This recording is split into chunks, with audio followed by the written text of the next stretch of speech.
اليوم صلصة الأعراس راح أسويها تشريد. يلا بصلاية وفلفلاية حمراء صغيرة، وطة فلفلايتين حمراء، واحدة نثرمها واحدة نخليها بالجدر مثل ما هي. نحرق الطماطة ونقشرها.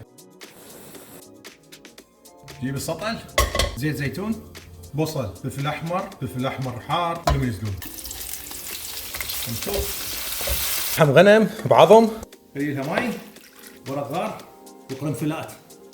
نسلقه لمدة ساعة على ما اللحم يستوي، ناخذ المي مالته بعدين. مستاسات الطماطة، جزراية نقطعها دوائر، نزل الجزر مخوط، نوي بصلة، فليفلة، معجون طماطة،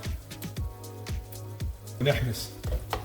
هذا مشكل، دايسات برتقال، زيتون، نخلط مي لحم، وبعد مي لحم تمر هند ودبس الرمان، كاتشب، ملح، مي مغلي، لحمايات، قبضه ونخليه على نار هادئه لمده ساعه. وهاي هنا صلصتنا جاهزه، تشريب جاهز. شوفوا شلون يا جماعه، البصره تنعصر فوقها شويه. بسم الله الرحمن الرحيم. وين عم خيالي؟ مكانكم خالي. باي.